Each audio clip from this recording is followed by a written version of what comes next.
about anything else. We don't want to know. We're dedicated To our favorite shows. Oh, my tickets! Everybody loves Hypnotoad. Scary Dog! Flirtin' at Blurnsville. Futurama. Good evening. You are listening to a Radulich Broadcasting Premier Podcast TV Party tonight. I'm your host, the mandated reporter, and frankly, I'm mortified, Mr. Mark Radulich. And tonight, our favorite show is Looney Tunes Cartoons 2021 Season 2, brought to you by the good people at Warner Brothers Animation and HBO Max.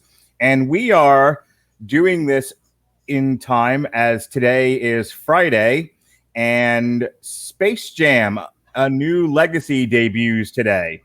So it's all things Warner Brothers Animation and Looney Tunes this weekend. We've got this new TV party for Looney Tunes Season 2.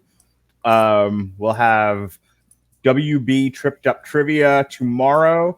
And then this coming week, we'll have a review of Space Jam, A New Legacy, and the original Space Jam later in the week. So we're just chock full of all kinds of stuff. And the lady in charge of all kinds of animation stuff, the host of Tripped Up Trivia, and the owner of Honeysuckle Rose Creations, our animation guru, Alexis Hejna. How do you do, madam? I'm being eaten alive. I see that. For the love of...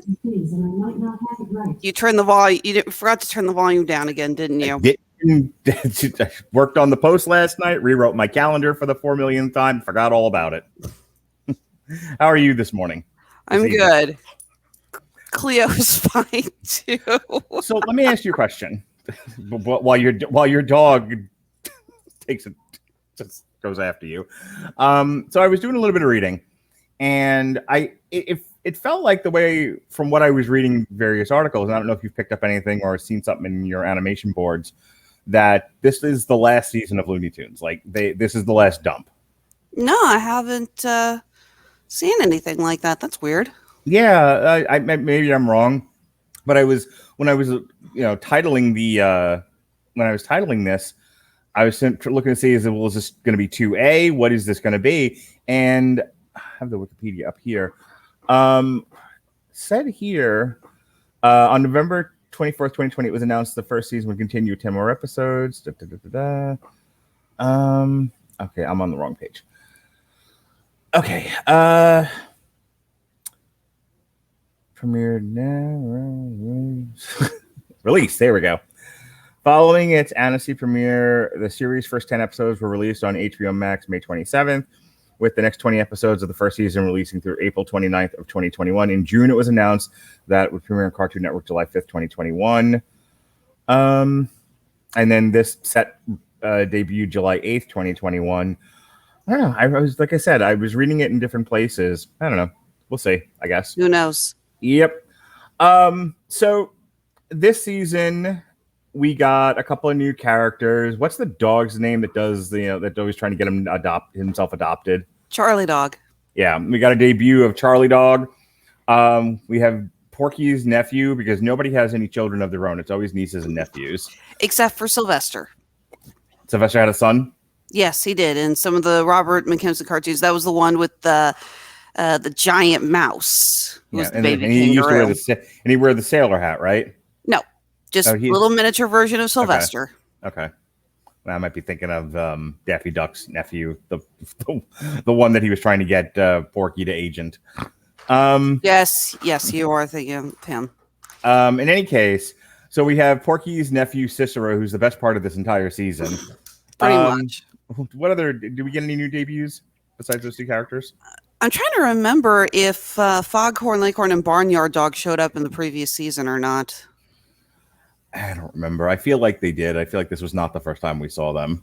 Yeah. And then we haven't seen Henry Chickenhawk yet, right? No, we haven't. Okay. And of course, as we've talked about, no Speedy, no Pepe. Right. But did you see they gave Elmer Fudd his gun back? Rejoice. I actually think the most salient, most brilliant point made about all of this is my son pointing out that how is it that the cartoons on Looney Tunes, HBO Max, they're not allowed to have guns, but you clearly see for months now Yosemite Sam shooting a basketball in the Space Jam: A New Legacy. I just want to know who thought a scythe was a decent weapon to use going up against a rabbit. I'm guessing it was for comedic effect because of how big it is. Any before we jump into the breakdown short by short, any preamble here? Anything you want to talk about, or any thoughts going into this 10 series of 10 shorts, 10 episodes? Not particularly. I've talked before on the past about my affiliation with Looney Tunes. I'm not going to go into that diatribe again. Sure. Someone's finally calmed down. Yeah, sorry. She's a little nutso first thing in the morning when she wakes up. She's like, oh boy, a new day. Let's play. And by play, she means let's eat mommy's wrists. Well, I think she wants to be on the podcast. You should give her a headset. Like, what did you think of that Tasmanian Devil cartoon? Woof. I don't think she'd have that much to contribute. All right. So let's get into this. The first set of 3 here, 32 A, B, and C. We have Red, White, and Bruised. Tweety builds a nest inside a military base to keep safe from Sylvester. The mid-show short, Beaky Buzzard gags Bunny. Beaky Buzzard catches a little bunny. Tries to catch a little bunny. Yeah. And then the last one is Jet Pork Pelled. Porky tries Daffy's new jetpack. So we'll start with the first one here, obviously. Red, White, and Bruised. Typical Tweety and Sylvester fare. The gag here is that because Tweety's nest is on top of the flagpole, the dog, who is a sergeant in the cartoon, from what I can tell, thinks I'm guessing drill sergeant. Yeah, is trying to climb the pole. Sylvester's trying to climb the pole to get to Tweety, as you would, but the dog thinks Sylvester is there to mess with the flag, and so the rest of it's just your typical Looney Tunes kind of gag. Is every time Sylvester tries something, the dog beats the shit out of him in wild and crazy ways. My favorite one was when he folded him up at the end of the night into the case. That was pretty good. I also really enjoyed the fireworks gag, mostly just because it was so funny. He'd shoot off a firework and then it would end, and Sylvester was still trying to, push down the flagpole, and it's like, just set off multiple fireworks. Why are you setting off one firework at a time? You know what was funny about that? And you might know more about this being an animation historian than I am, but I remember like Seth MacFarlane making fun of the Flintstones because a lot of it was recycled animation. They would use the same gels and whatnot to do certain things. Like old Mighty Mouse would do that. And even like in later years, Voltron would have like the same animation of Voltron forming. And this would say it's because back in the day they didn't have the budget, right? So they had to cut corners where they could. Right. It would save money on animation, and I get that. And it reminded me of that. Like it wasn't so much they did it on purpose for the gag of it. It was we can make the gag, but we can also not have to animate anything new here. We'll just use the same footage over and over and over again till we need to move on to the next bit. Very reminiscent of that. I also want to know where I can get a firework that forms into the flag like that. The other laugh out loud moment I had was when he did paint himself, and it was the one coat of paint, but it comes across as a flag. That's a great classic gag. Yeah, I think they've done it with plaid too, where a plaid painting. Yeah, I remember a Donald Duck cartoon where he has to paint something, and he literally combines green, yellow, red paint into one bucket and black spots. And because of that, yeah, he has no problem painting, and it just comes out as striped with polka dots. Wouldn't that be nice? Ugh, tell me about it. I think I remember being like extra little and thinking, wow, it's so easy. It's like, no, it's not. Cartoons are a lie. You ever paint a hole in a wall and try to run through it? I have. Anyway, the Beaky Buzzard one was really funny. I mean, it was one of those like 10-second Marvin the Martian flagpole bits. But so we have a cute little bunny who waves his little tushy, his little cotton tail at the camera. Yeah, they really upped the cuteness on this bunny. Yeah, they did. This was amazing. And so Beaky Buzzard goes into a nosedive, goes at him, and then, of course, as Beaky is wont to do, throws himself on the floor and cries and says, "I can't do it. Nope, I can't do it." At which point, the bunny turns on him and says, "Hey, Ma, I got dinner," and drags Beaky away. That's a little disturbing. Anything else on that one? I thought it was funny. Oh, it was. It was very funny, but there's not much else to talk about. No. All right. So the last one, there's a lot of Daffy and Porky here, and it's a lot of Daffy and Porky kind of doing the same stuff. And this is sort of my general comment about these Looney Tunes. I would not be upset if they stopped. They seem to have run out of ideas, so they're just recycling the same structure and just putting different gags in there. And over the years that I've watched classic Looney Tunes, there's some of that, but I do feel like there was some creativity and plot structure for these things. It wasn't always the same recycled structures and gags. That's true. There's at least 2 Daffy and Porky shorts in this season that pretty much it's the exact same gag. Right. That would be, let's see here, Battle Stations and Battle of the Bunk. Mm-hmm. And they're both funny shorts. I did laugh at them, but it's exactly the same plot. So again, I can't really complain too much because they were funny. They were well done, and the animation was really good. So it could be worse. We could get a repeat of Rotund Rabbit and Mummy Dummy, and put that right up there with Street Gum. We'll get there.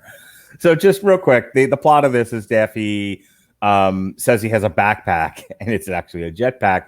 And of course, Porky tries it, and what would happen to Porky always? He starts flying around, and Daffy is trying to stop him. My favorite part of this whole thing was after the giant catcher's glove fails, he's like, "Let me try hitting him with a bat." Yeah, and it's like, well, that didn't work. Let me try again. And he hits him with 10 different bats, and then what was it, Porky? Like, baseball isn't working. Right. And then I think he tried it with like a metal bat, a steel bat, and that didn't work either. I forget how they finally got Porky out of the backpack. Daffy becomes a lawyer and hits the jetpack with a cease and desist. Right. And then he sues him for breaking all of it. That was the other thing. So in terms of like gag structure, a lot of it is, "Oh no, not that," and then it's something bizarre. So in this particular case, it was the setup to every gag was Daffy had a room full of dangerous things or collectible things. Of course he did. So like, "Oh no, not my room full of vintage chainsaws." You hear, "Oh no, not my room full of mouse traps." And they would just do that repeatedly. But again, that same gag was reused in a later Sylvester and Tweety cartoon. Right. Which one was it? Hot Air Buffoon. Right. And that's what I'm saying. Like, I think either they've run out of ideas here, or it's because these are in such rapid succession and there's so many of them at once, they sort of lost their novelty. I mean, don't get me wrong. I laughed. There were definitely things I laughed at. And we'll get to Cicero in a little bit. But these are getting harder and harder to talk about, other than I laughed at this, I didn't laugh at that. Next set of 3. Mummy Dummy, which you have been dying to talk about. Okay, so when we first started talking about the new Looney Tunes shorts, one of the things we both mentioned was that we felt that one of the things I brought up, and I think you agreed with me, was that the animation, they talked about how they were trying to go for more classic Warner Brothers animation, and they cited Bob Clampett as an early source, which you definitely see in these shorts. But I mentioned about how John Kay, the guy who gave us Ren and Stimpy, and we later found out was doing a lot of other horrible shit. There's a documentary. Go look it up. Okay. We don't have time for me to talk about this. Always talking about how Bob Clampett was his biggest inspiration. And we watch the shorts, and it's like, it looks more like, instead of channeling classic Tex Avery, Friz Freleng, and Bob Clampett, it looks more like they're channeling John Kay trying to channel Bob Clampett. Okay. And this short, that is all I got, because it's not only unpleasant. The mummy dummy short is unpleasant. It's gross. Yeah. It is really gross. I'm sorry. Why did they bring back the gross out humor in this? It's really disgusting. I don't know. It's funny. I was thinking about our upcoming Trip Trivia, and like you brought up Freakazoid, and it just reminded me that there's an era of cartoons I just didn't watch that people who I talk to now are familiar with and remember with reverence and bring up, and Freakazoid being one of them. Apparently, it is a beloved cartoon. Yes, it is. But I was thinking about like I liked Beavis and Butthead, but Beavis and Butthead got gross on occasion. I wasn't a huge fan of Ren and Stimpy. Ren and Stimpy was huge once upon a time, and that was filled with gross out humor. Oh yeah, one of the reasons why I didn't like it. So I feel like in the period where I stopped watching cartoons, the rise of gross cartoons came along, and so there was a population of kids who are now adults, and I think you fit soundly into that group of people who watch the gross cartoons. The thinking might be that it was popular once. I'm sure it'll be popular again. Kids like gross, and these are not necessarily meant for adults. These are meant for children. Yeah, but it's Bugs Bunny. These are classic characters. Mm-hmm. I mean, why would you associate Bugs Bunny with gross out humor? I agree. Not to mention, like I said, the short itself is very unpleasant. We have Bugs taking the wrong turn at Albuquerque again. I guess I think they've retired that joke. Mm-hmm. But he thinks he's at a Egyptian themed resort in Vegas, when he's actually at the Great Pyramids, and of course he awakens an ancient sleeping mummy. And so everything he does in the pyramid, he thinks is part of the hotel.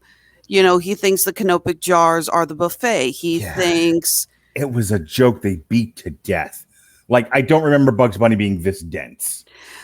Not only that, but again, it's very unpleasant because Bugs is obviously not getting what he wants. You know, he thinks he finds a slot machine, and it turns out it's not filled with coins. It's filled with scare beetles. And he talks about how the rooms are disgusting, and it's like it's so dusty, and the bed feels like it's made of stone, and there's no pool, and there's no TV. And it's like, I'm not used to seeing a show where Bugs complains this much. Saying. Yeah. You know, I mean, we've had shorts where Bugs has been not the antagonist. Well, yeah, the antagonist. But we've had shorts where Bugs is always on the short end of the stick. We've had those, specifically like the Cecil Turtle shorts. Right. But seeing Bugs this unhappy and vocalizing his misery this much is very I was going to say, like, unusual. doesn't Bugs have a history of being in situations that don't turn out the way that he thought they would, but then he just makes the best of it? Yeah, he has a very positive attitude, even in like the worst of situations. That's his shtick. Yeah.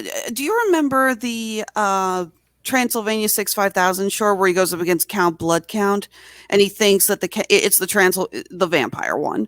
Sure. He thinks that the Count's castle is a hotel. And yeah. And he's like, wow, interesting decor. Yes. Nice recreation facilities. And, you know, he sees the portraits. He's like, nothing like family portraits to brighten up a joint. Right. It's like, again, he would see this and he would think it was funny, and he would think it was positive. Seeing him constantly bitch like this is not funny. We don't want to see Bugs this upset. So I binged this with my children. They are 7 and 10, if you're just listening for the first time. And my son just looked over at me. He's like, when did this become a horror show? And he's made those remarks before. At the end of the short, the mummy finally catches Bugs, breaks all of his bones in very grotesque fashion. Yeah, in like a very horrific, like in a way that's meant to scare the viewer, or at least scare children. And the gag is that Bugs Bunny, of course, you know, being more invincible than Black Widow. Go listen to our show from last night. Plug. Just as, thank you for getting that knot out of my back. Or yeah. Okay. Now this joke could have been salvaged if they had done it instead of focusing on Bugs screaming and the bones breaking, which. Right. Yeah, yikes. Instead, they had done it in there's a final shot with it's the shadow, and we see the mummy pulling Bugs and everything. If they had done entirely that, the joke would have been funny. Right. But yeah, he starts bending and it looks like he's breaking the bones, and Bugs is screaming and he throws him on the ground. You can see Bugs's vertebrae through the skin. You know, again, that's a very Ren and Stimpy gag. And no. Yeah. No.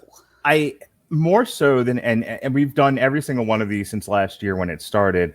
It's feeling more and more like the group in charge of this doesn't really get the essence of Looney Tunes, and just is sort of, this almost feels like it was where they get the groups together to focus group. Yeah, it feels focus grouped.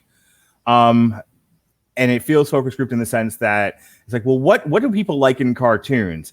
And I think, being a big cartoon, being a big animation person, just because I like this one kind of cartoon doesn't mean I'm going to like this other kind of cartoons. Like, cartoons isn't a catch-all. No. It's a style, it's a genre. But I mean, you show me the no, not Ralph Bakshi, the animation style back in the 80s. He did the Return of the King and The Hobbit, The Last Unicorn. Shit. It doesn't matter.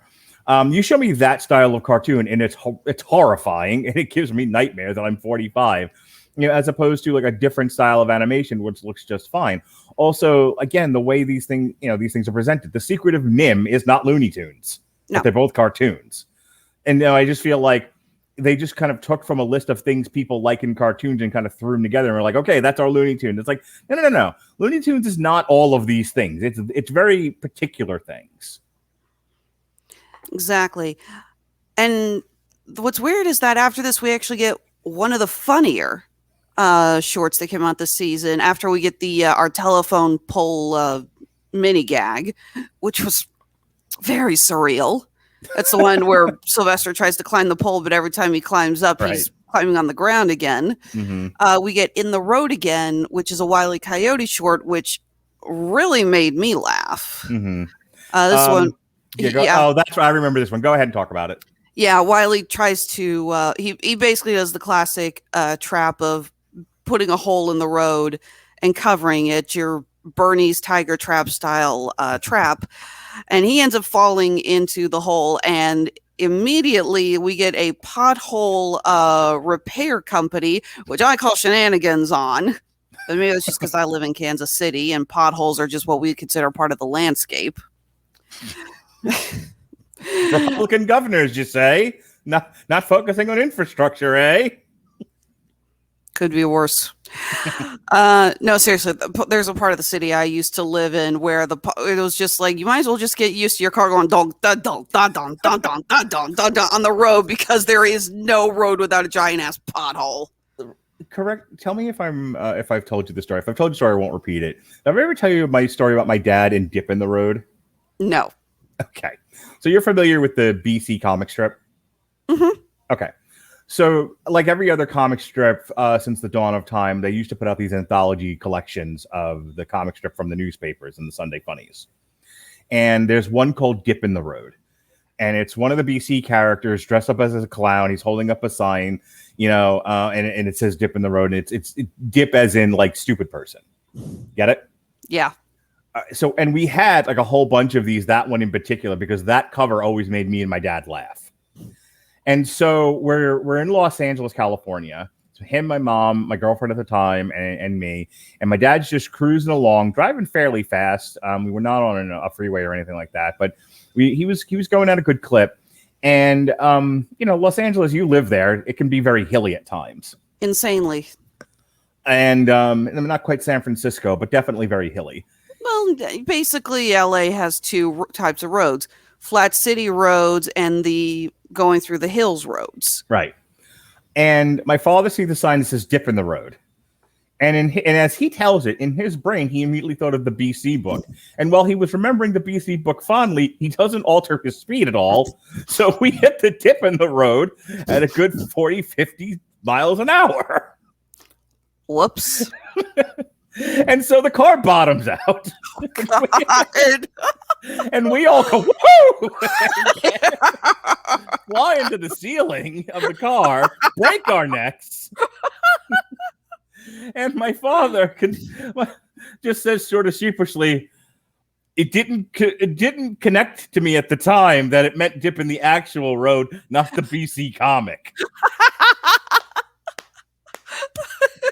I swear I thought turkeys could fly. It was that kind of moment, and my girlfriend shortly broke up with me after. I don't think it was because of that, but these are events that happened. Anyway, anything more about the asphalt one's pretty funny. It is really funny. I love just a little bit. Again, he's got the concrete poured on him at hearts, but he's got his ears sticking out.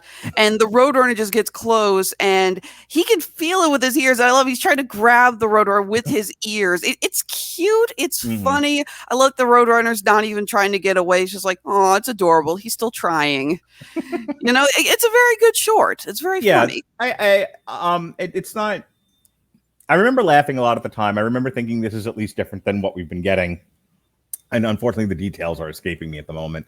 But it's a fun one. This next one might be, other than Cicero, this might be my favorite one of the whole thing. Emotional Support Duck is fucking hysterical. This is one of the few times I think we've seen them take a modern day approach with the Looney Tunes and actually really make it work to their advantage. Yeah, I couldn't have said it better myself. This was, I feel like, the first time they... The bones of the structure of almost every single one of these is there, but I think you can't get too far away from that without it then not being Looney Tunes anymore. So I can forgive that. But this was, I think, the most creative way of doing it, which is what I'm asking of this animation group.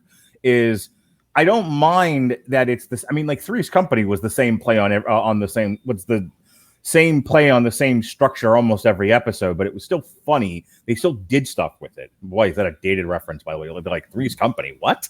Three's Company. I just pulled the turkeys falling out of the helicopter reference. Okay, people already know we're old. So I laughed hard at this because, like, the idea. First of all, I love the fact that they're using at times using Looney Tunes to sort of mock modern culture. So the bit where, like, you need a boarding pass, like, well, because I'm Daffy and I'm a flake and, and I can't get my shit together. It's a, he doesn't have a boarding pass. So what's a thing going on in the world right now we can make fun of? Oh, people with emotional support animals, which I don't want to get into all of that, but it is a thing you can mock in the world. And so for the record, we're not gonna make fun of people with emotional support animals, people who have emotional needs and are able to have those needs sated by animals. Good for you. Right. But you can't lie. There's been dozens of articles about how people are trying to either take advantage of this, right, or do what Porky and Daffy do and just I'm not mocking the mental health issue, but we're mocking the people who say, oh, I can take this dog on the plane with me for emotional support, and then she's going to eat the stewardess in an attempt to get her bag of peanuts. Perfect. So Daffy doing the emotional support animal thing, and of course, it's the age-old Looney Tunes villains, giant square-shouldered person, suspicious of them and trying to catch them in the act. Voiced by Candy Milo, who always is a fun voice actor. I don't know if you remember Tiny Toon. She was the voice of Little Sweetie, the pink canary. Okay. She's done a ton of other voices, but that was the one I always loved because I love how she would go, I'm having a cute little voice like this. All I had to do with it. I was like, halt! Like that. Candy Milo's got amazing range, and she has this incredible ability to go from low to high, from quiet to loud, so quickly, and I love that about her. Yeah, I got a kick out of this one. I all the gags were funny. None of it got stupid or really gross. My favorite one had to have been where Daffy's initially sitting in the chair, and they're like, no, emotional support animals have to go underneath the seat. So he does, but Porky's a big fatty, so his butt's sinking in the seat because apparently had no ass support, and so Daffy's like, I got to get out of this. For the record, I've never liked that whole sew your stuff under the seat. Mm-hmm. I have never been. I am the queen of overpacking. I fully admit that. But I have never once been on an airplane where there's enough room under the seat for even my purse. Yeah, I have like a backpack or something that I can make it under there, but that's about it. In any case, so his solution is that he's going to sit in the seat with Porky, and of course they catch them. And he was like, "No, you don't understand." And he wraps up Porky in like a baby burrito. And he's like, I have to soothe him. It's so funny. I like that gag. That was funny to me. Anything else was really about funny. Okay, so we're good with that one. End of the leash gags, tennis. Oh yeah, this was fun. I mean, it was very simple. It was just Foghorn Leghorn doing the age-old gag of drawing a line in the grass and then encouraging the dog to come after him and then hitting him in the face. I really enjoyed these as our new intermediate gags, especially since I hate to say the ones with Sylvester and Tweety were starting to get really old really fast. Yes. But these are genuinely funny. Yeah, and first of all, I love the Foghorn Leghorn character. He's one of my favorites. Oh yeah.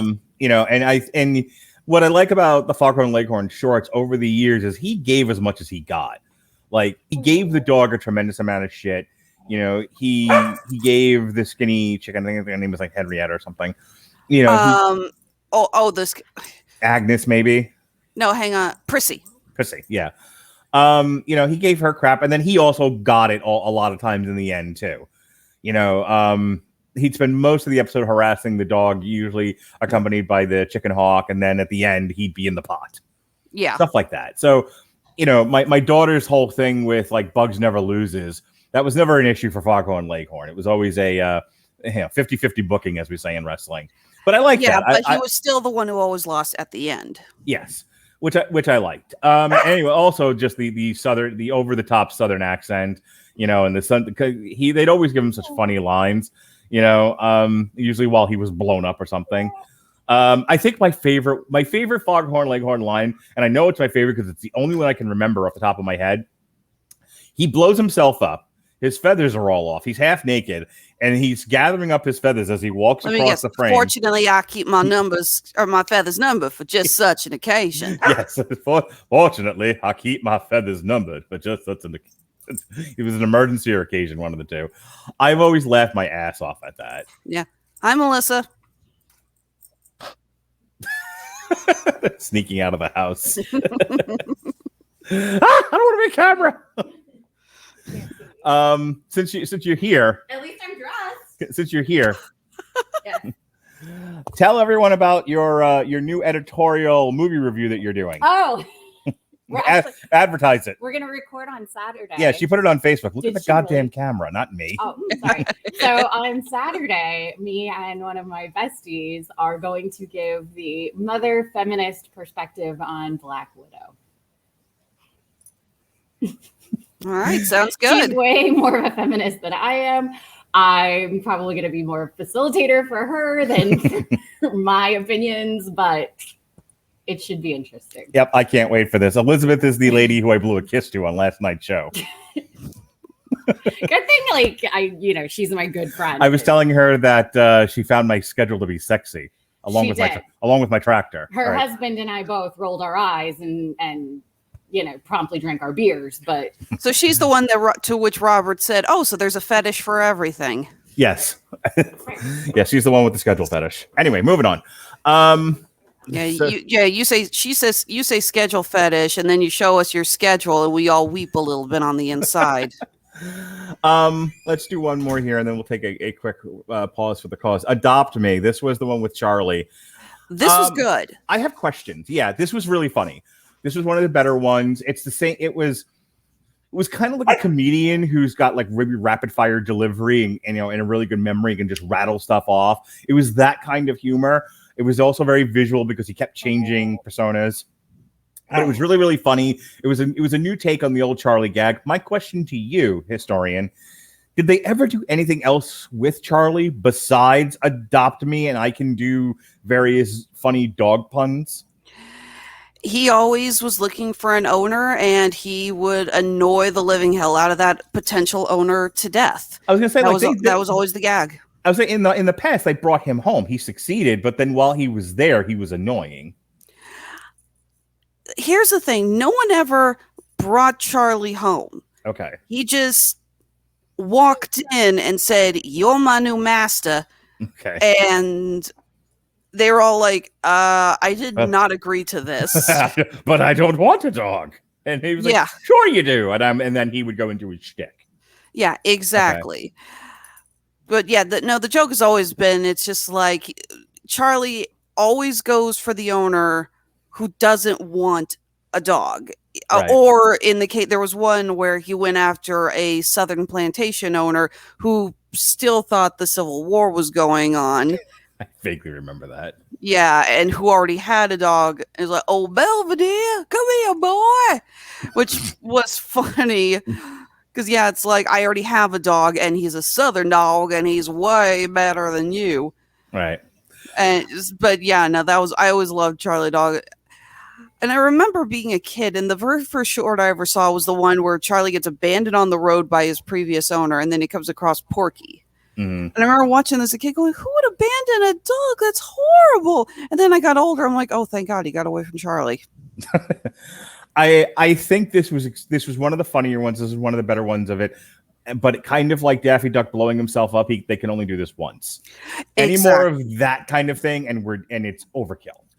Yeah, no, I would love to see Charlie again in future cartoons, but they cannot do this type of short again. But again, the rapid fire delivery, and the guys go, I was like, I'm a pointer, a painter, a laser pointer, a laser printer, and he actually prints out a page. The one that got me was I'm a hound dog, and he's dressed up as Elvis. I was like, I'm a labradoodle, and he actually turns into like a little kid's drawing. That was good. Yeah, this was fun with puns, and it worked well, but it only works once. Mm-hmm. If they ever do any more seasons of this, I hope these guys get on the Grammarly, because Grammarly might help them write more creative and inventive. Hi, here's my dog. More creative and inventive cartoons, because Grammarly's AI-powered products help people communicate more effectively. Grammarly helps you write mistakes for you on Gmail, Facebook, Twitter, LinkedIn, and nearly everywhere else you write on the web. Grammarly corrects hundreds of grammar, punctuation, and spelling mistakes while also catching contextual errors, improving your vocabulary, and suggesting style improvements. To download Grammarly today, go to getgrammarly.com/W2M network. Again, that's getgrammarly.com/W2M network to download Grammarly for free. All right. The next one is Rage Rover. Marvin the Martian proves he's no match for NASA's Mars rover. Take it away. I remember it. It was kind of meh to me. My daughter, I think, said she's a huge Marvin the Martian fan now. She's become a very big fan of his. So she liked this one a lot just because she thought it was funny. But she always takes up for Marvin. She's like, she's always like, why can't Marvin ever get his way? I'm like, he wants to destroy the earth. What's wrong with you? I remember this from the last seat. Sweet Jesus, Cleo. I'm sorry. Apparently someone got nervous about the Charlie Dog adopted thing and wanted to make sure I wasn't trading her in for a newer model. Sweet Jesus, dog. I'm sure that's going to look great on the later feedback. Yeah, actually, I just sent you a photo years ago when the rover first landed on Mars. I actually made a Photoshop piece of the rover going up against Marvin the Martian. Oh, is that what that is? Yeah, that's funny. So what do you think of this short? It was really funny. I mean, again, we got Marvin trying to destroy the Earth, but this time his adversary is we do find out later it is a more specific character, but the idea that it's just a robot, it's just a Mars rover that is here to collect rocks, nothing else. But he's like, it's like, they can't know what I'm doing, it has to be a surprise, right? Frankly, I think this short actually would have been a lot better had they omitted the final gag where it turns out Bugs is the one piloting the rover. I'll tell you, my kids agree with you. They both kind of facepalmed. They were like, really? Was that? It's so funny. Like, I tell a lot of my humor and personality is like in my kids, because they both pulled a me. Like, I didn't outwardly react to it, but they both was like, was this really necessary? Yeah, it's look. And that made me laugh. Yeah, I mean, look, Duck Amuck is my all-time favorite Looney Tunes short. I will not deny that one always makes me laugh. I always say the lines along with it. But I was just going, did you guys really have to, bring back that gag? Right. Yeah, even the exact same line. Ain't I a stinker? Yeah, there are times, it's like, this is very much like a pendulum show. And on the high end of the pendulum, you get emotional support animal, where they're making use of contemporary stuff to make fun of, and they're doing it in a very creative way. Or the Charlie thing, where it's actually very, very witty, good use of puns. Then there's the other side of the pendulum, where it's just like, we can't get away from the shit that we know is funny, and like this has to make the numbers. Like we can't just create a short and attach it to a feature, to a talkie and a newsreel, and and it's just out there in the world for people to enjoy. No, this has to hit a certain number and produce subscribers for HBO Max, or we're not doing this anymore.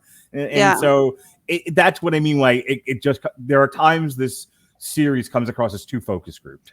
Exactly. I mean, and it kills me because the rest of the short is very, very funny. It's just Marvin trying to go up against this little robot that until the last few minutes does not even know he exists. Yeah. And that's a great gag. It's really good. So this next bit is the Tasmanian devil into hive and hold. And it's a fairly simple thing. He's trying to get honey out of a beehive, and the bees are protecting it. And he gets into a thing with them. And the joke is that the bees keep forming solid objects, and they're fighting with him. And at one point, like, I can't remember what the initial thing that changes it from antagonistic to they're madly in love. The bees basically turn into a mimic and form a Tasmanian devil all their own. And Taz is on him. I guess Tasmanian devils are few and far between, because Taz looks at that thing and says, "Oh yeah, I want to marry that." Right, and immediately proposes. And of course, then the collective of bees forming a Tasmanian devil is like, yes, and they get married. And the end joke is, it's a very short thing, only like 30 or so seconds long. The end joke is as he's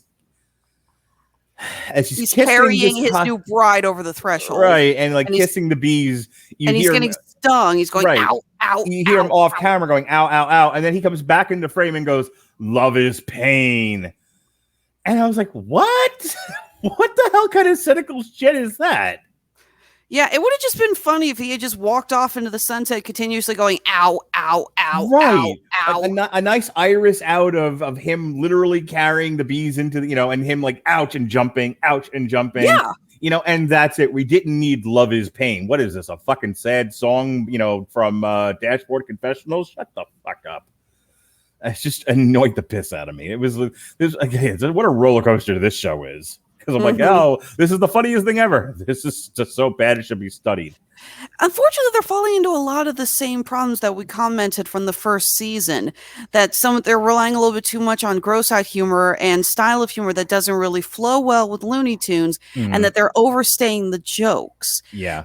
I remember the first season, specifically, you had the one short where Porky is trying to lay concrete, and Daffy keeps walking over it, and that's a really, really funny short until the last second when Porky gets the revenge, entombs Daffy in the concrete, and then walks away, and Daffy goes, "I am one stuck duck." I was just like, you had me until that final joke, guys. Right. You overstayed it. And again, we're seeing that again. I feel like these shorts, maybe they're done by the same guys who did the first season or something, but it kills me because they were showing so much improvement in the second half of the first season. And now it's like a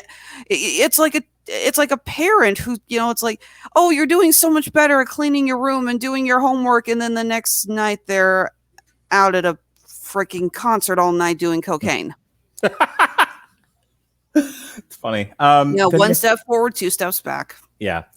So the next one is really funny too. This is Battlestation. This is another Porky and Daffy one. And they can't agree on a radio station. And so their antagonism builds and builds. It's guns, it's cannons, it's nuclear bombs. This becomes a lot of sight gags. And it's the only saving grace. It's the saving grace of the cartoon because the sight gags are funny. Well, there's no dialogue in the short. And I think that is the best part of this. There is no dialogue. Porky and Daffy do not talk at all. It is told entirely through their expressions and the sight gags. Right. I'm guessing they've got their radio stuck on AM because the only two stations are either classical or jazz. And I'm the world's biggest jazz enthusiast. And even I'm going, really? That's what Daffy wants to listen to jazz. Porky wants to listen to classical, but whatever. And then their common ground is polka music. Random, but funny. And then, of course, they realize they've been fighting so much that they've gone off a cliff. Yep. Would work great on the logo. Moving on. Bonehead. A dog uncovers trouble when he buries a bone in Bugs Bunny's hole. On my kids, I don't remember this episode. This short. This is the one with the Russian dog. Oh, how do you do? I am looking for the place to bury my bone. Remember, does this ring a bell at all? Vaguely, this may have been when I got up to make soup. What kind of soup? Chunky. Literally. Thanks, Ollie. You're welcome. I think it was like steak and potatoes. Okay. It was time for me to eat.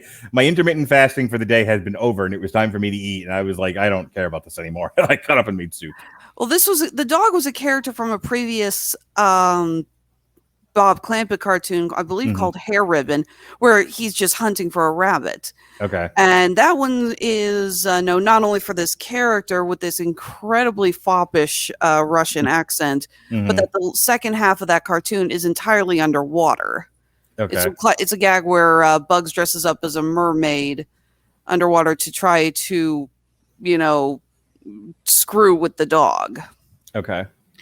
And yeah, this one was okay, and it's a nice little salute, I think, to that previous cartoon. It even ends on the exact same note with Bugs kind of ballet dancing away, and the dog going, "This shouldn't happen to a dog."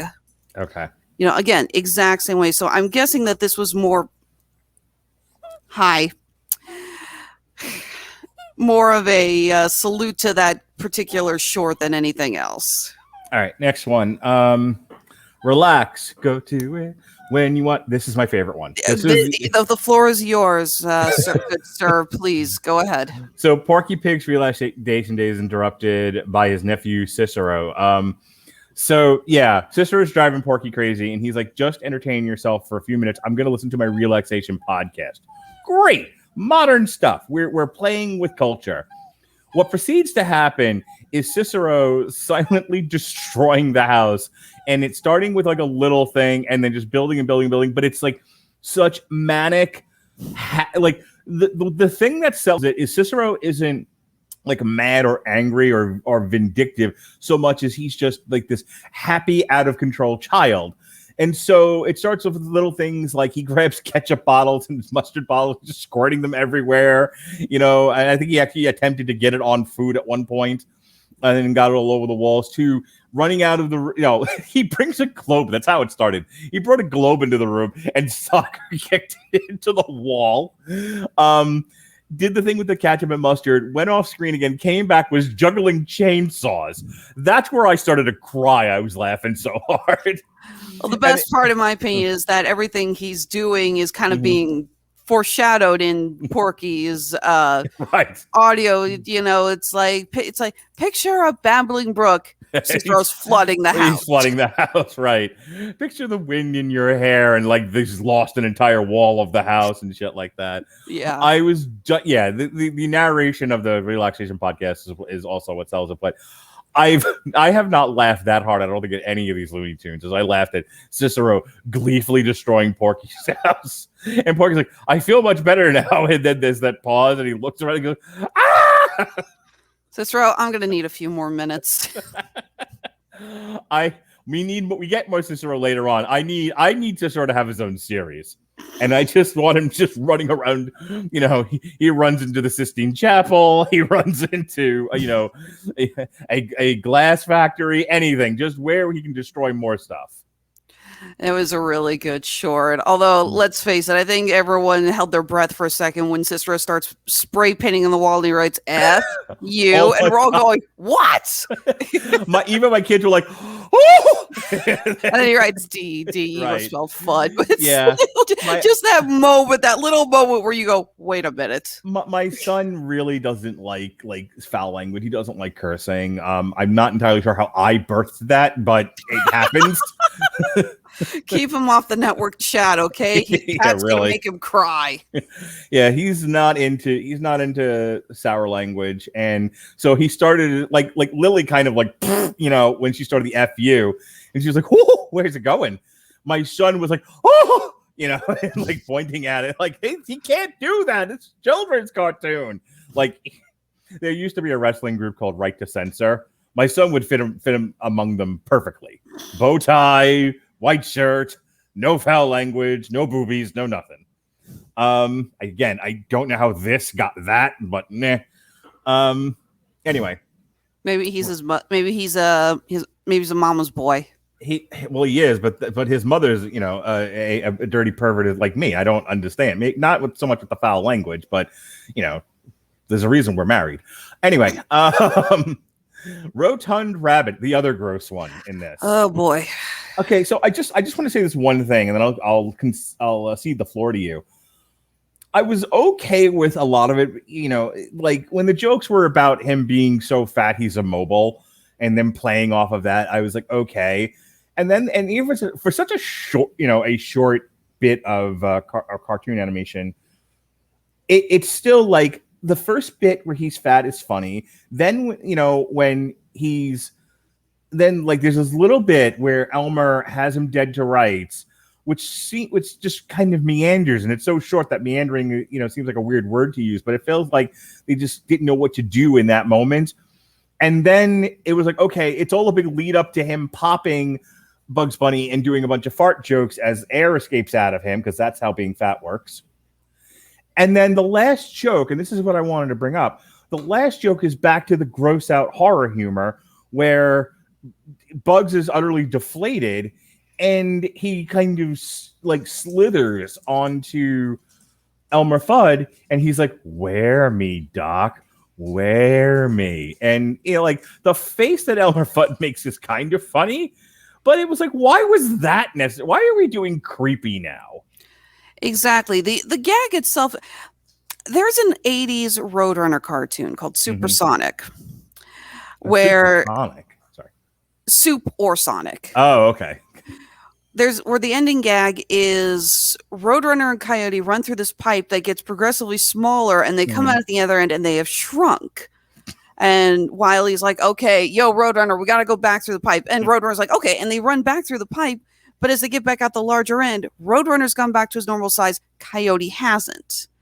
So Roadrunner stops. Wile has got his arms around his leg. He's like, yes, yes. And he looks up and sees that Roadrunner is, the size of freaking Godzilla now.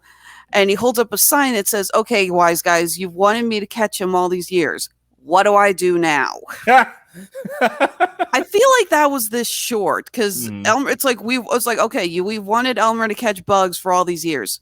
Now what does he do? Right. Because he won't shoot him. He says, because Bugs passes out because, again, he's funny. It's funny because he's fat. And Elmer won't shoot him because he's like, he says it's unsportsmanlike. So he tries to push him home, and then we get what's actually a fairly funny gag of Bugs just rolling over him constantly. Right. They get to the house, and then, she's like, I'll just have to eat you extra rare. And I'm like, you're just going to start slicing into him while he's alive? That's several levels of gross, but whatever. Right. And then, you get the fart jokes. And he's deflated. And it's not just that he's deflated. His eyes are now smaller than the eye sockets, and his teeth are spaced out. And he sounds like this. Like it's actually straining him. And his skin is all wrinkly. And you can see all the little puckers of this fur. And it's so uncomfortable. Yeah. Like, if you're not going to eat me, you have to wear me. Ugh. Yeah, if we weren't reviewing it, that's about the time I would have been like, I give up and turn this off. This isn't worth watching anymore. It really, like, between this, like, I know you had texted me about the Mummy one, and I didn't think it was that bad, other than the breaking him at the end. Like the rest of it, I was like, my breaking point was not only breaking the end; it was also Bugs forcing the organs from the canopic jars into the mummy's mouth. That was. So overly unnecessarily detailed. I felt like this was worse. The "wear me, Doc" at the end, I was like, why are we doing this? But different strokes.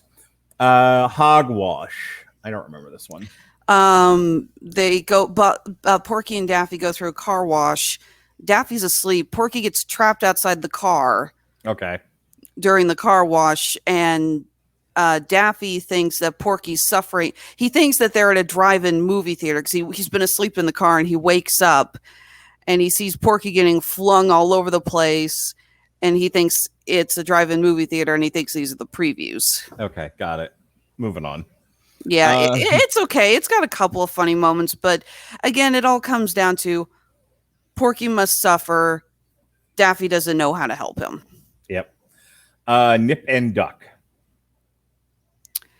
Elmer is going to an award ceremony and he busts a button on his suit and the tailor is Daffy. Yeah, I actually like this one a lot now that I remember what it was, because you don't get to see Elmer and Daffy partnered up all that much. And I like when Elmer isn't a moron. I like when he is more like the old short with Elmer Fudd and Bugs Bunny where he's the rich actor and Bugs is is homeless. Mm-hmm. I like that presentation of Elmer Fudd, where he's like trying to make Bugs Bunny and Bugs Bunny ends up like becoming more famous than he is. But at least he started out as like a vaudevillian, famous actor. Here it's a stupid premise in that like he's going to an award show for bald guys. He's like, I must outshine all the baldies. Okay. We couldn't come up with a better reason than bald. Yeah, apparently that's the only thing they could think of giving an award to Elmer Fudd for. Yeah, he couldn't be, the CEO of Microsoft or something. Okay, sure. My name, I am Elmer J. Fudd, millionaire. I own a mansion and a yacht. Yeah, exactly. So he's getting an award for being the best bald guy there is, and then the whole bit with him sewing up the suit, and then it was a stupid gag, but like there are some things that even though they're stupid, I still think it's funny. So at the end, he's like, "I got you covered," and he's just wearing Daffy Duck. And only because I was thinking about like couture and like over the top fashion where this shit doesn't even look like clothing anymore. That's funny to me, but that's only because I made that connection. I did like the bit he's got Elmer strapped down to this giant sewing machine, and they're playing the horror sting. They're playing Night at Bald Mountain music. And you get this moment where Elmer's screaming, and it looks like blood is being splattered, but it cuts to Daffy eating a bowl of tomato soup. Right. I just love tomato soup. It's a lot of my genitalia is in danger jokes. A lot of, very like 66 Batman and these, what do they call them? Rube Goldberg machine type of things. It was funny. Not to mention the joke really pays off because as Elmer is screaming under there, he's not hurt at all. Right. He walks out of this short, for the record, mostly unscathed. And I think that's where the real humor is. He's screaming bloody murder, and Daffy's like laughing his ass off, eating tomato soup. And he goes, "Okay, you're done." And yeah, he's not hurt, and he looks fantastic. Yep. Hey, if anyone can pull off a plum tuxedo, it's Elmer Fudd. We have a telephone pole gag. This is the circular fan, and it's just, what is this? Sylvester being mutilated by a fan for half a second or two. Yeah, moving on. Next one is Asphalt and Battery. This is a Wile E. Coyote Roadrunner short. This actually plays into one of the classic rules of the Roadrunner. When Chuck Jones and his team were making these shorts, they had a couple of rules that they would always follow with these characters. Among them, the Roadrunner has to stay on the road. Okay, that's that makes the rule. Sense. And that's what saves the humor. He can't go off the road. Right. And Wiley notices that, the Roadrunner, if he comes to a space where the road ends or, clearly the Republicans have not been paying attention to the infrastructure in the desert. Hey, you started the joke, not me. I laughed because you continued it. Thank you.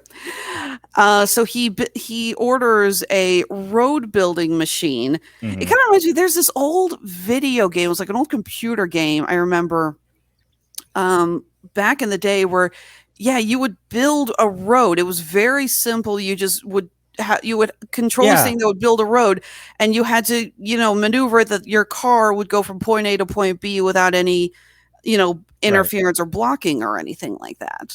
Yeah. So it was very similar to that. But again, it's a very funny short. Yep. And I think at the end, the thing just rolls. He's like he's buried in rock, and the asphalt machine goes over that, and then Roadrunner just goes over the hump. Yeah, we get a great bit where he literally has the Roadrunner trapped on this like 2 square feet of road, because the Roadrunner will not go off. He's going back and forth and back and forth and back and forth, but he's going back and forth so fast that anytime Wiley tries to stick a weapon or something in there, it gets buzzed off like it's hitting a saw. Yeah, that was amusing. That was sort of mid-tier for me. Next one, Battle of the Bunk. This is again Daffy and Porky, and they're fighting over the top bunk, and they keep doing things to each other to get each other off the bunk, and then they start building more bunks, and eventually they're in the atmosphere. That's it. The one thing I do remember taking away from this was sort of laughing because when I was a kid, I never wanted the top bunk. Mm-hmm. Because when I was little, I was a massive flip-flopper in my sleep. Mm-hmm. Right. And my parents always scared me that if I slipped on the top bunk, I was going to roll and just fly right off the damn thing. Yeah, I've on occasion I've been elevated in my sleep, and I it's hard for me to sleep like that because I'm too anxious about falling out of the bed, even with the rail there. So I get the joke. Like I think even like my son said something about like being on a top bunk or something like that, and I guess it's just a novel for a child. But I looked at it and I was like, okay, it's one of those things where I'm like, yeah, this is meant for children. This is only a gag children would find funny. Yeah, I didn't sleep in a top bunk until I was in college when in the dorms. Mm-hmm. And that was mostly because the girl that I shared the room with at the time asked me to take the top bunk because she had a leg problem and she didn't want to have to constantly climb up and down the ladder to get out of bed. Makes sense. So, yeah. Okay. We're down to our last, I think, 2 episodes here. No, we're still in the middle of the third to last. Yeah. So end of the leash gag, pull the carpet out. This is Foghorn Leghorn and dog again. A little more of the same stuff. Antagonize the dog. Dog chokes. Dog gets Foghorn Leghorn back. Whatever. It was kind of funny this time. There's no real gags or anything. He literally pulls Foghorn Leghorn by pulling the grass he's on over the line, and he just clocks him right in the face. There's no gag or anything. It's just like, screw you, pal, pop. Yep. And then Hot Air Buffoon. This is, I think, Porky and Daffy again. Sylvester, Tweety, and Granny. Granny and Tweety are in a hot air balloon. Again, this is very similar to the jetpack episode that now you've got Sylvester dangling off the hot air balloon trying to get to Tweety. And Tweety's like, ooh, let's go through, the airfield, gets buzzed. Let's go past the oil refinery. He gets burned. And the jokes kind of continue on from there. I think that's when it dawned on me they'd run out of ideas and relying entirely on dressing up the same fake Christmas tree. Pretty much. Again, there's a couple of funny gags here. There's an aerial dog pound which where you keep a dog pound in the sky. Is a new idea for the Red Room. And for more on that, you can check out our Black Widow review from this past Tuesday. Plug. Personally, I thought it would have been funnier if instead of just aerial, it was just like a family of bulldogs enjoying their own hot air balloon. But again, still a fairly funny gag. If you've ever seen every single Bugs Bunny cartoon of the Golden Age, where he's fighting some big, fat, tough guy in some sort of thing, this next one was basically the same thing, only they updated it to be basketball because boxing's not cool anymore. Oh, that when they were making these shorts, somebody at Warner Brothers said, well, this will come out right around the time of Space Jam's New Legacy, so we need to have Bugs playing basketball. Yep, our background tonight, every one of these, they've done like a placard that says, hey, new Looney Tunes cartoons. I try to find them for these shows and use them as our cover art. I actually found it early on this time, like a week or two ahead of time, and it's Bugs in the basketball hoop with Tweety and Daffy. You can see some of it on the video here. And so this was in all the commercials. This was kind of like the featured short, probably for that reason. But if this was 50 years ago, they'd have been boxing or wrestling, or something like that, or baseball. But like it's 2021, so it's basketball. But it is the same exact concept. Still fairly funny short. Bugs goes up against a bully, Dunk Ellington. Kind of a funny name. Didn't even realize that. That's hysterical. Dunk Ellington. Yeah. So again, pretty good. Anything else about this one? Not really. Yeah. It's got some good gags in it. I was grateful to finally have a design for some characters that doesn't have the Bob Clampett giant ass nose. Have you noticed that before the short, all the human characters had huge noses? Yeah. All right. You're back, huh? Skate A Skate of Confusion. This is the other Cicero one, where Porky takes him ice skating, and of course it's a disaster. This isn't as funny as the other Cicero one, but I don't think anything could be short of the movie Clue. But this one was still funny. This was, Cicero doesn't want to go ice skating. It's boring. And he finds a way to torture Porky through this. Yeah, he puts chainsaws on his feet. That's great. Next one, Miss Mount Neverest. Yeah, this was a kind of a fun one. This one broke the mold a bit. They're just trying to get to the top of the mountain, and life is hard. And they get there, and the gag at the end is that they're on the wrong mountain peak. There's a higher one. Mm-hmm. But I actually this one actually had a story to it. It wasn't just a series of puns and sight gags.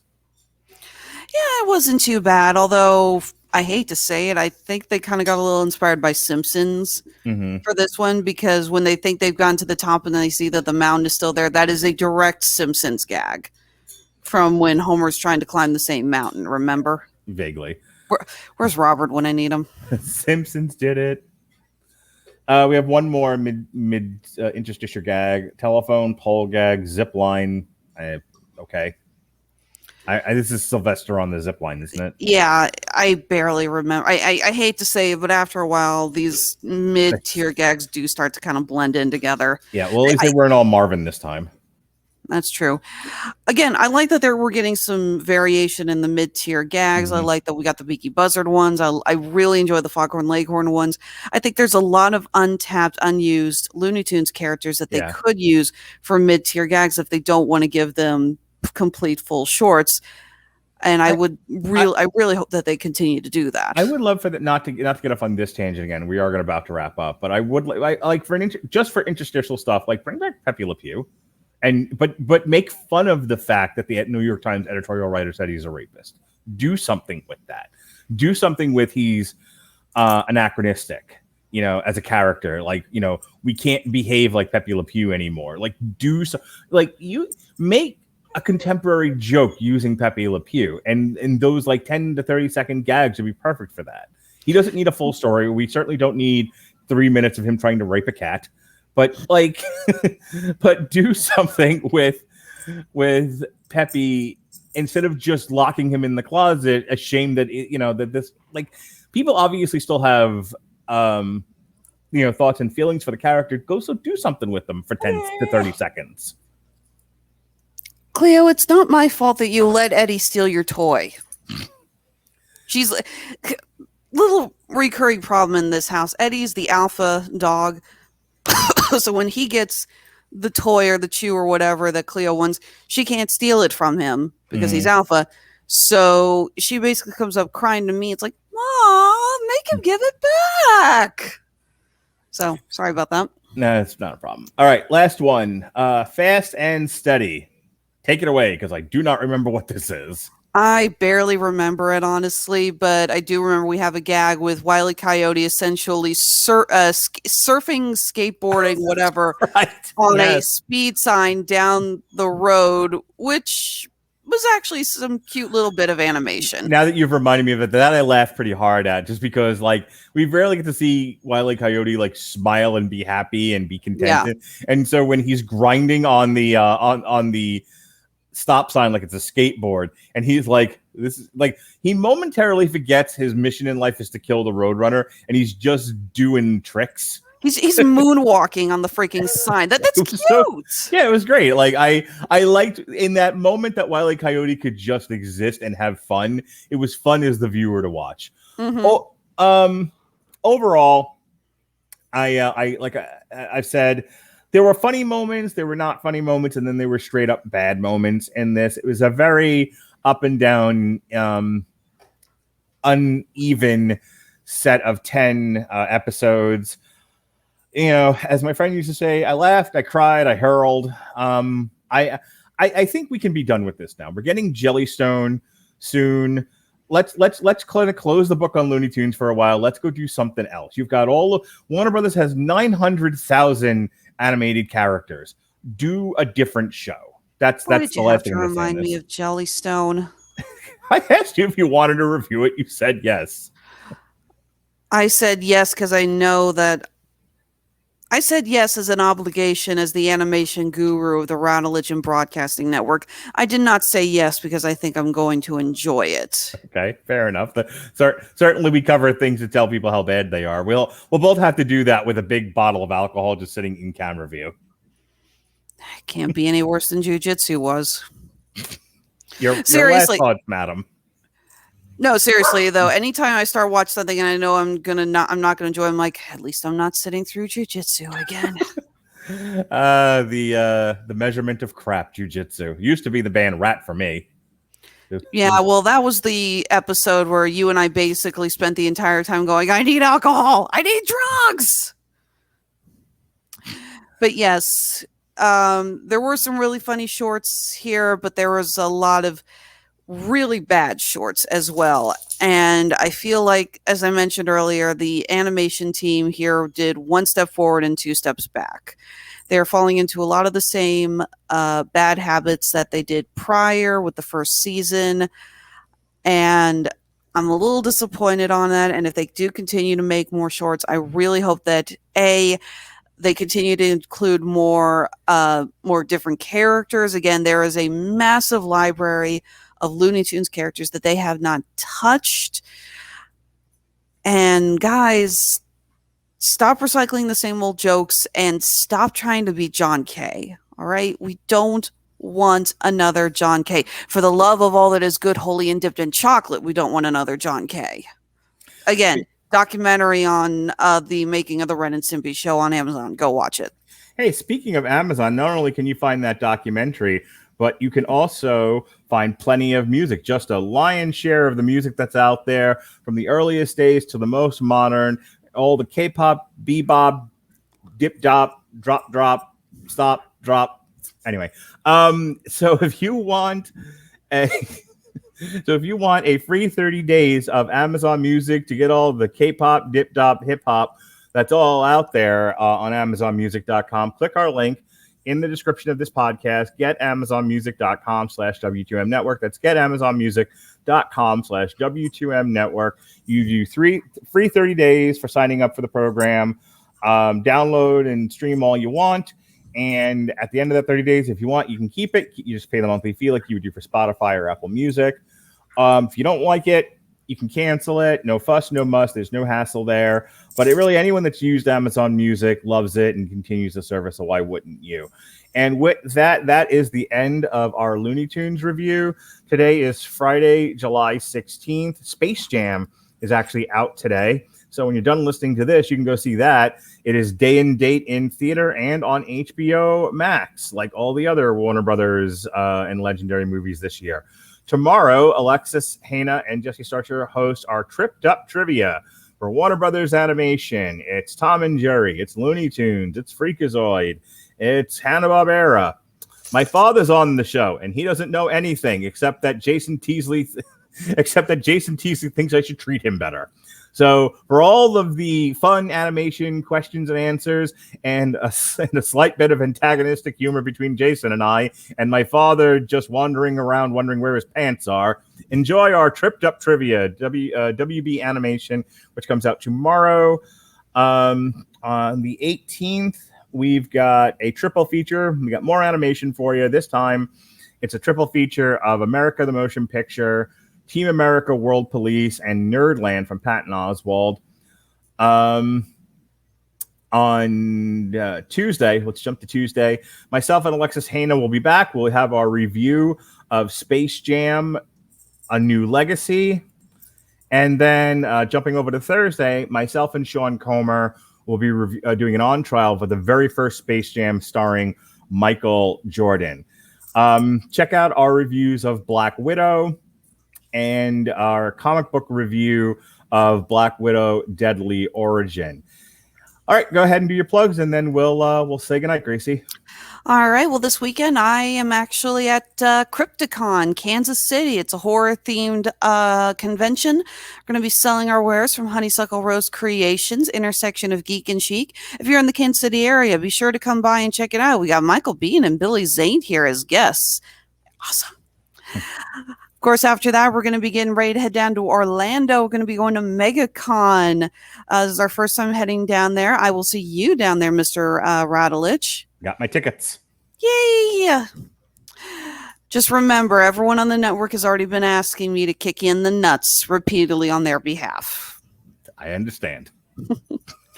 After which, we'll be coming back to Kansas City for Planet Comic-Con's our home show. Really looking forward to it. As always, you can always find our handmade jewelry on Etsy and Handmade at Amazon. Our shops are fully stocked. It's Honeysuckle Rose Creations, the intersection of geek and chic. All right, folks. If this is the first time you're hearing this and you enjoyed this review of us kind of stumbling through these episodes, trying to remember what they were, we've covered every single one of the seasons so far, from the last one, from the first one to the last one before this. They're all up in the archives on any player, Apple, Spotify, any podcatcher you can find. It's all there. So go ahead and check them out. We've had fun doing these. And like I said, when Jellystone comes out, we will do that as well. And we're going to do Chip and Dale Park Life, the next season of The Wonderful World of Mickey Mouse. We've got reviews coming up for Monsters at Work and Star Wars The Bad Batch. So, if nothing else changes on this network, we will continue to bring you reviews of cartoon shows. That's what we do here. Until then, she's Alexis Hejna. I'm Mark Radulich. Be well, be safe, and behave.